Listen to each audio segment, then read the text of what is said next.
It's Hensel time again. As anyone who's kept up with my channel knows, I'm apparently the world's foremost Hensel expert, not through my own choosing, but because it's been thrust upon me, one broken guitar at a time. And I'm not really an expert, I've just managed to bring together all the various research and speculation in online forum posts. I've collated them simply because I have to have something to say before making another video like this. Quick recap. Arthur Hensel immigrated to Toronto, properly pronounced Toronto, from Germany in the early 1930s. Speculation is that his father may have been a lead hand or a foreman at one of the German violin factories, so it's possible he apprenticed in that trade.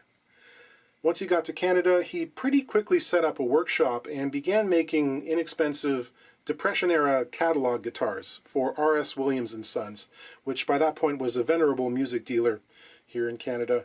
R.S. Williams had been around for about 70 years at that point. They had been making organs and pianos and all harps, all kinds of stuff. And they had their own guitar-making division earlier on in the century. R.S. Williams would also wholesale instruments to the Bellevue Music School in London, Ontario, which is about 100 miles away from Toronto, branded with their name. So what we have here is a Bellevue model R.S. Williams guitar made by Arthur Hensel, probably in the late 1930s or maybe early 40s. It's a characteristic headstock decoration with the carved and chased lettering. They're all different. This wasn't done with a pantograph. They were each of them done by hand. And I've seen lots of artist models, some Minervas, in this case the Bellevue. And this one is the only one I've seen that has gold paint on it, so it's a little bit extra special. This is an all mahogany guitar, which is about the size of a 0018. It's fully 15 inches across the lower bout. It's also sunburst. All the other Hensels I've repaired have thus far been natural, although I've seen pictures of several other sunburst examples. It needs everything that every other Hensel needs. The action is unplayable. Someone has tried to cut down the bridge height along the way and likely put a big nick in their plane blade when they ran into the two steel brads used to position it for gluing. Those are original. I've run into those before. It's all coming back to me. The saddle slot, which is always extremely shallow, I think oftentimes it's just to accommodate like a length of fret wire, is gone. It's no more. For some reason, Hensel persistently glued the bridge pad on in the wrong place. They're all too far forward. And when it came time to drill for the bridge pins, those holes end up half on the pad, half off. They're cleanly bisecting it. I don't think they ever looked inside to see the mistake in the design. What's really nice about this one, and this makes only 2 out of the 9 I've seen, the bridge itself is placed so that it can accept a saddle that intonates correctly. Most of them are positioned too far away from the headstock, so if you were to try to put the saddle in the right location, it would be out in space. You know, it would be off the front edge of the bridge. And of course they all play very flat because of that. This one will play as in tune as its frets will allow. Of course it needs a neck reset. The straight edge should be somewhere like this. The dovetails in these guitars are extremely short, being only about 1/4 of an inch long. That's a moot point anyway, because nobody's going to pay for the deluxe neck reset. That would bring the repair cost above the market value of these guitars. So a bolt-on conversion is the way to go. This one has the pickguard in the case, which is very nice. You can see that there's been some water vapor intrusion into the surface of the finish here. It's ghostly white. I'm not sure we'll be able to do very much with that because this is very thin and it's falling off. The tuner buttons have turned to cheese. The old celluloid rod has had its way, so we're going to install some replacement buttons. The bridge came off with very little effort. That was a surprise.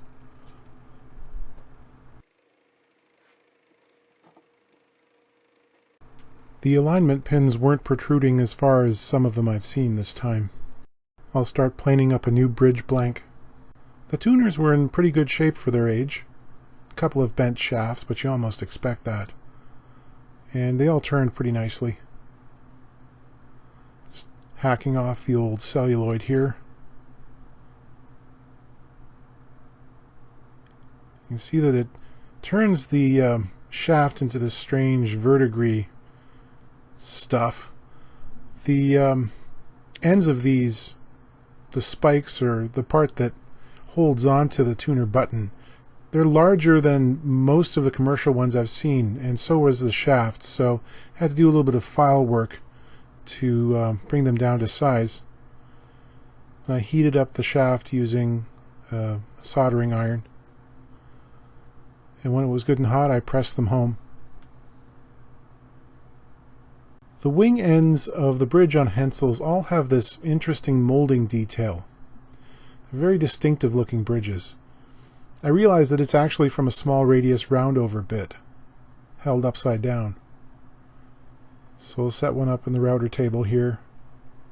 Because I'm routing end grain, I have to back it up with a sacrificial block, otherwise I'm in danger of splitting off a big piece of wood on the ends.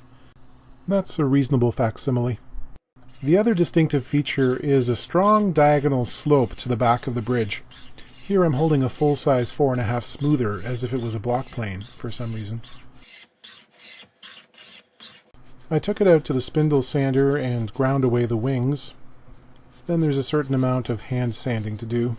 I put a piece of packing tape on the underside to protect it as I put some finishing oil on the perimeter to act as a resist and make cleanup easier during gluing. I don't do the top surface because I'm going to want to put a piece of masking tape on there when marking out the saddle location. The new bridge is exactly 1 pencil line wider in both directions, so I need to scribe the outline very lightly because this guitar has exceedingly thin finish. I want to cut into the wood. Glued the bridge on in my usual fashion, loosened up the fingerboard extension, heating up with a little sealing iron and putting my knife under it.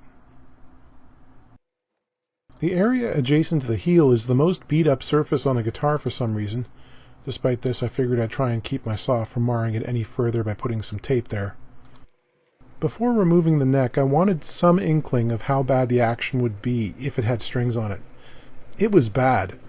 This doesn't even include the additional height of a saddle. Out comes the thin flush cutting saw. It makes pretty quick work of things. You can see that I guided up firmly against the sides with my fingertips. It's a pretty clean cut. Before changing the heel angle, I'll remove some material from the center because there's a whole lot of wood that needs to come off, and if I had to sand it all, it would take hours. Someone shoved a stick in there to jack up the top.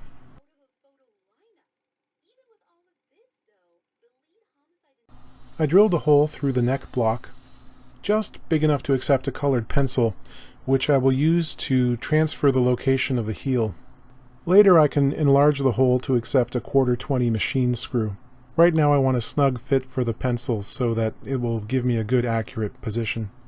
I'll drill for a threaded insert to accept the bolt, and I'll glue this in place with super glue and also saturate the end grain of the heel around to keep it stable. Next comes an addition for the misplaced bridge pad. This gets glued on right behind it. Sometimes in a job like this, intuition kicks in and you get the feeling. Hensel built light. The soundboards are thin and his bracing is diminutive, even for its era. I've speculated before that his experience with guitars probably came from dissecting an older one. Probably came to Toronto, talked to the Williams Company, went to the flea market, picked up a 20-year-old parlor guitar, and used that as his model. You know, something built in 1910, because the bracing in this is not really a contemporary steel string guitar for 1935. The bracing does seem to get a bit heavier as he goes along, and I think this is probably a later guitar because of that. I mean, it's a bit more robust, but his soundboards remained very, very thin. Even this one. I mean, there's a tendency to thin out mahogany tops because they're hardwood, right? But at this thickness, there's a real fine line between resilience and floppy. This is a ladder-braced guitar. All the interior bracing crosses the top at right angles to its grain direction. Hensel made a lot of X-braced ones too. There's an issue that pops up, and I just have this gut feeling about it. Part of the reason the action gets so high on these may be due to the fact that there are no sound hole reinforcement braces. on either side of the sound hole. There's a large expanse of top here with a big hole cut out of it in the middle. It provides a really good place for the guitar to fold inwards. You know, string tension is making a teeter-totter out of the neck. It's pulling up on the far side and pushing down here at the end of the fingerboard. So this area here, you know, the person who put that supportive prop underneath there kind of understood it at some level. This was a weak spot, you know. It's something you see on ladder-braced harmony guitars too. There's a lot of weird deformed harmonies out there in this area. So what's needed is something to span the distance between the upper and lower braces and spread that force out over a wider area and connect them. Sound hole braces are kind of important in X-brace designs, but they're essential for ladder braces. You've got to put something in this area that runs counter to that line where it wants to fold. These braces are about 5 millimeters thick. They splay out a little bit, and I want to fit them very nicely, so there's no gaps between them and the braces to get the most out of them. They'll stay put even before I put the clamps on.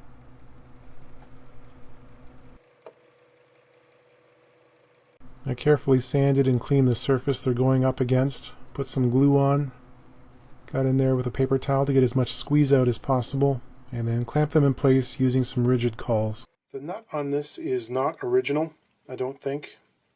All of the Hensels I've seen have had rosewood nuts, in cases where they weren't obvious replacements. I think we should change it for a number of reasons. It seems to have cracked right through on the B string there. And the outside E strings have been cut right in line with the joint with the binding, which could cause an issue because that's also in line with the ends of the frets. I hate the frets on these guitars. I really do. They're super skinny, like mandolin wire. They aren't notched to go over the binding, and the ends are dressed at an angle too, so you lose even more playing surface. And of course, I've yet to find anybody who can make the finances work for me to pull them out and put new ones in. That was easy. So I'll make a new nut, polishing the ends here, scribing the top surface, marking out the string spacing, etc. I'll take some time to clean up the surface of the frets and polish them. This is a wave washer. It's made of spring steel and it's bent. It looks kind of like a potato chip. And its purpose is to keep tension between the head of the screw and the front face of the neck block in here. So that in the future, if there's movement, you know, if it dries out, and I'm doing this in the middle of summer, so it's quite a possibility, if the neck block shrinks a little bit, this screw is not going to come loose. And the heel isn't going to come away from the body because it's set up with compression. So, you know, it's just a little added insurance. Something I started using a few years ago for this purpose, and I feel good about it. Just going to mark off how much screw length I need. Oh, you might be worried about this piece of dovetail that's been left in the body here. I have chiseled it nice and flat with the face of the side here. It's not going to do any harm. And it's in no danger of being damaged or anything or crushed because there is like 1.25 inches of neck block on this side, and so it's just going to be in there taking up space. Just for reference, this guitar does have a neck reinforcement in it, which is a piece of angle iron. It's a unique way of doing things. I've never seen that before. Time to pull sandpaper and angle that heel. I know the carving you saw was a little rough in that last shot, but you have to realize most of that surface is going bye-bye. I've got to take off about 1/16 of an inch here. This is a big, big reset. When I'm done, a ruler on the frets extends out to just above the top surface of the bridge, about 1/32 of an inch. You can see how the fingerboard extension now rises quite a ways above the soundboard, and I don't want to glue it down again without a wedge under it because it would look wrong, and it would put a big, unpredictable kink in the board. So I started planing out a wedge. Before gluing things together, I make sure the string path is good in relation to the edges of the board. These days I tend to split the wedge into 3 sections. This helps conform to the sometimes topographically complex terrain of the top. I glue the outside segments first and then fill in the center. When the glue's had a chance to dry, I mark out the saddle location. I set up my router trough, and I'll cut the slot in a series of shallow passes.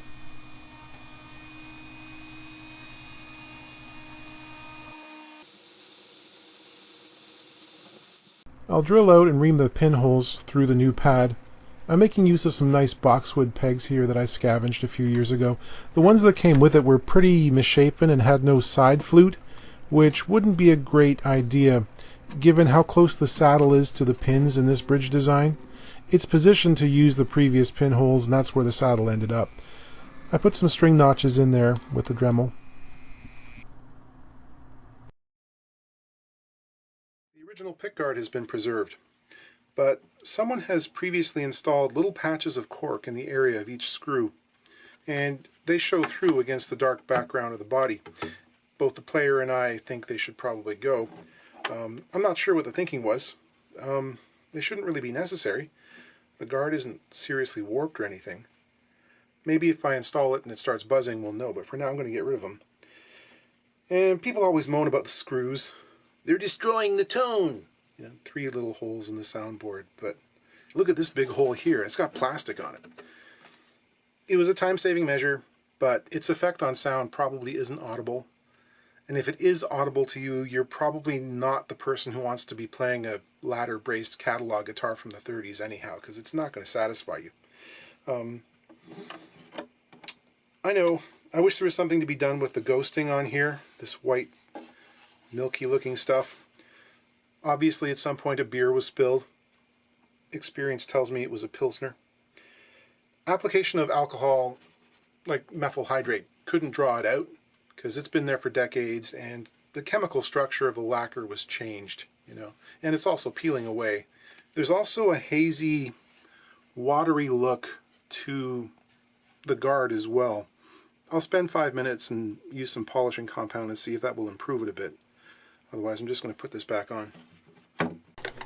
I'm not sure this had very much effect. There's almost always going to be some leveling and repolishing to do around the body joint. All strung up. I hit the mark on a bunch of measurements. The amount of exposed saddle is just a hair under 1/8 of an inch, about 3 millimeters. The action at the 12th fret is what you'd expect from a brand new Martin. I've got it strung with extra light strings, 11 to 52s, and I think that's about as heavy as you should go with these guitars. Don't put 13s on. However, as is often the case, there are things beyond our ability to predict or sometimes measure. Even with that 1/2 inch angle iron in there for neck reinforcement, this thing has a huge amount of relief or forward bow. It's in the range of 27 thousandths at the 6th fret, which is like 3 times what I'd normally want to see. And besides that, it's also got a crook or a sideways bend. It bends like this as well as like this. So there's less space between the E string and the outside of the fingerboard in the center than there is at the ends.